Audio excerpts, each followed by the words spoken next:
Samsung ជ្រើសរើសយកទឹកដីខេត្តសៀមរាបដើម្បីធ្វើជាទីតាំងសម្រាប់ការសម្ពោធនៅផលិតផលថ្មីប្រចាំឆ្នាំ2016របស់យើងនេះគឺ Samsung Galaxy A 2016 ខេត្តសៀមរាបជាខេត្តដែលមានទីផ្សារធំលំដាប់ថ្នាក់លេខ2របស់ Samsung បន្ទាប់ពីទីក្រុងភ្នំពេញអញ្ចឹងអតិថិជននៅក្នុងខេត្តសៀមរាបនេះបានផ្ដល់នូវការគាំទ្រយ៉ាងខ្លាំងក្លាចំពោះផលិតផល Samsung ក្នុងរយៈពេលកន្លងមក Samsung Galaxy A នេះគឺមានប្រវត្តិតាំងកើតឡើងនៅក្នុងឆ្នាំ2015ហើយបានទទួលនូវការគាំទ្រយ៉ាងខ្លាំងក្លាពីសកលយុវជននិងប្រជាជនទូទាំងប្រទេសកាលឆ្នាំ2015យើងមាន Samsung Galaxy A ចំនួន4 model គឺយើងហៅថា Samsung Galaxy A3 A5 A7 និង A8 សម្រាប់ការបើកឆាកនៅដើមឆ្នាំគឺយើងមាន Samsung Galaxy A ស៊េរី2016នេះគឺជា model មួយថ្មីទំ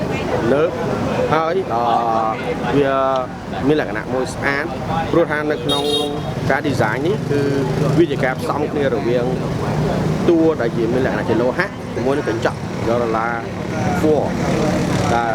ធ្វើឲ្យ design នេះកាន់តែមានភាពទំនើបអនសម័យក្រៅពីនោះនៅក្នុងការ processing គឺវាប្រើនៅ chip ដែលមានលក្ខណៈ octa core មានថាមាន core រហូតដល់8ថ្មក៏កាន់តែខ្លាំងហើយកាមេរ៉ាrấtពិសេសទៀតអញ្ចឹងទូរស័ព្ទនេះត្រូវបាន design ឡើងជាពិសេសសម្រាប់យុវជនហើយយើងបានថែមនៅពណ៌មួយទៀតយើងហៅថា pink gold នេះគឺនៅក្នុងវងកាន់នេះបាទគឺជាពណ៌ថ្មីដែលយើងអាចតមានពីដើមយើងមកហើយយើងនឹងបើកលក់នៅក្នុងថ្ងៃច័ន្ទជាទៅជាផ្លូវការទូទាំងប្រទេសសូមអតិថិជនស្វែងរកប្រអប់ដែលមាន sticker 1 year warranty និង privilege Cambodia អញ្ចឹងនេះគឺជាផលិតផលផ្លូវការរបស់ Samsung យើងហើយដែលនាំចូលមកដែលមានការបង់ពន្ធបង់អាករត្រឹមត្រូវ 100% ថ្ងៃនេះក្រៅពី Samsung Galaxy A ស៊េរី2016យើងក៏ណែនាំនៅផលិតផល2ផ្សេងទៀតគឺមួយដែលយើងហៅឈ្មោះថា Gear S2 នេះខ្ញុំកំពុងពាក់នៅលើដៃគឺជាអំបូរយើងហៅថានាឡិកា Samsung យើងហៅតាមពីដើមភាសាសាមញ្ញយើងហៅនាឡិកា Samsung យើងមានពីរប្រភេទគឺមួយយើងហៅថាប្រភេទsport ដូចខ្ញុំកំពុងពាក់នៅដៃនេះបាទខ្ញុំអាចបង្ហាញមើលមានលក្ខណៈ sport ណាហើយនឹងមួយទៀតគឺមានលក្ខណៈមួយយើងហៅថា classic ដែលជានាឡិកាលក្ខណៈដូចនាឡិកាយើងមែនតើហើយចំពោះ interface ថ្មីរបស់យើងនេះគឺយើងមានលក្ខណៈងាយស្រួលយើងមិនបាច់ចុចទេគឺយើងគឺមូលអានេះគឺវាអាចគេហៅថាដូរ function ដែលយើងបានចំណេញយើង device មួយទៀតដែលយើងកំពុងប្រើនេះគឺយើងហៅថា Gear VR នេះគឺយើងហៅថា Gear VR នេះគឺ VR មកពីថា virtual reality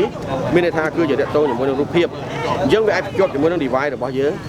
ក្នុងម៉ាស៊ីននេះគឺយើងអាចប្រើជាមួយនឹង ASIC Edge Note 5 ASIC Edge Plus ហើយនឹង device មួយទីមកក្រោយទៀតគឺ S7 នៅពេលទីមកថ្មីទៀតខ្ញុំសូមឲ្យខាងអ្នកសារព័ត៌មានបានតេស្តម៉ាស៊ីននេះយើងនឹងមានអារម្មណ៍មួយថាបើយើងមើលកុនគឺល្អមើលជាងកុនទៀតព្រោះដោយសារវាអាចបង្ហាញនៅគ្រប់ជ្រុងអញ្ចឹងពេលដែលយើងបែរឆ្វេងបែរស្ដាំឬបែរមុខបែរក្រោយគឺយើងអាចមើលឃើញរូបភាពនោះ360 ដឺក្រេអតិថិជនទូការប្រើប្រាស់ទូរស័ព្ទសម្រាប់យើងកម្ពុជាយើងមានចំនួន23ទៅ24លានគ្រឿងចំណែកទីផ្សាររបស់ Samsung មានប្រហែលជា 55% អញ្ចឹងបងគុណទៅយើងអាចឃើញថាវាប្រហែលជាក្នុង5ដល់10លាន device ដែល Samsung កំពុងតែលក់នៅទីផ្សារអត់មិនកាន់តែលក់ Samsung គឺកាន់កំពុងតែកាន់នៅលើទីផ្សារពេលដំណាក់គ្នាខ្ញុំក៏សូមអំពាវនាវឲ្យរដ្ឋាភិបាលមេតាជួយគាំទ្រដល់ក្រុមហ៊ុន Samsung ក្នុងការទប់ស្កាត់នៃការរត់ពន្ធផលិតផលដែលមិនមានច្បាប់មិនមានពន្ធដើម្បីការប្រកួតប្រជែងមួយដែលមានសមត្ថភាពយុត្តិធម៌បាទសូមអរគុណបាទ